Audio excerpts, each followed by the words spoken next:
In the late 1980s, the junior Illinois senator was sampling numerous religious ideologies until he met Jeremiah Wright. The senator's second book, The Audacity of Hope, was even inspired by one of Reverend Wright's sermons.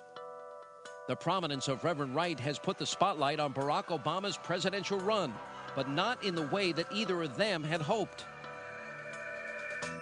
Jeremiah Wright is a controversial pastor who preaches Afrocentric theology and has dabbled in radical politics, putting enormous political pressure on Obama's campaign. Just last week, Reverend Wright made headlines after the Nation of Islam leader, Louis Farrakhan, publicly pledged his support for Barack Obama's candidacy. Under pressure, Barack Obama eventually denounced Farrakhan's endorsement, but this would not be enough. It was quickly uncovered that Reverend Wright's church had honored Louis Farrakhan, presenting him with a Lifetime Achievement Award. Jeremiah Wright even went so far as to travel with Farrakhan to Libya. Wright knew that when word of his trip became public knowledge, it would mean trouble for Obama's campaign. He said, quote, "When Obama's enemies find out that in 1984 I went to Tripoli with Farrakhan, a lot of his Jewish support will dry up quicker than a snowball in hell," end quote. To spread his political position and agenda, Reverend Wright often uses his pulpit as a soapbox to deliver profanity-laced messages. Many question if he is leading a separatist church. Their church motto is, quote, "unashamedly black and unapologetically Christian."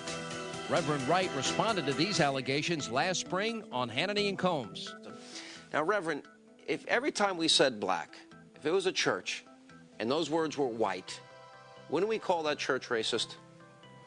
No, we would call it Christianity. We've been saying that since there was a white Christianity. We've been saying that ever since white Christians took part in the slave trade. We've been saying that ever since they had churches in slave castles. We don't have to say the word white. We just have to live in white America, United States of white America. Obama knew that the controversy surrounding his pastor of 20 years would soon come back to haunt his political campaign. Obama has tried to defend his relationship with Wright, saying, quote, "We don't agree on everything. I've never had a thorough conversation with him about all aspects of politics." But this is not enough. The past cannot be erased, even though Barack Obama is trying.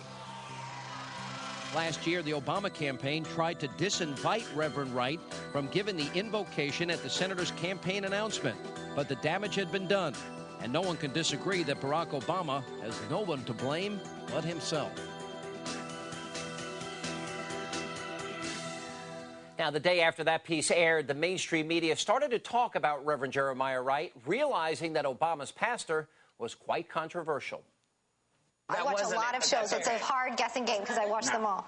No, it's the political show. I was trying to remember. Oh, the Hannity's in there. Oh, Hannity. Oh, yeah. Tell us about Hannity. Tell me what went on now. He's launching this series. It's an investigation into the background of Barack Obama. And so this is what you're talking about, right? Mm-hmm. And he has had people on to interview. It launched last night, and he just wants to really understand the ties that Senator Obama has to certain people, namely his minister in the church. And last night's focus was, he actually focused on a couple things. One was the fact that there's this, I think it's called the Black Value system that his church has. And it asks, some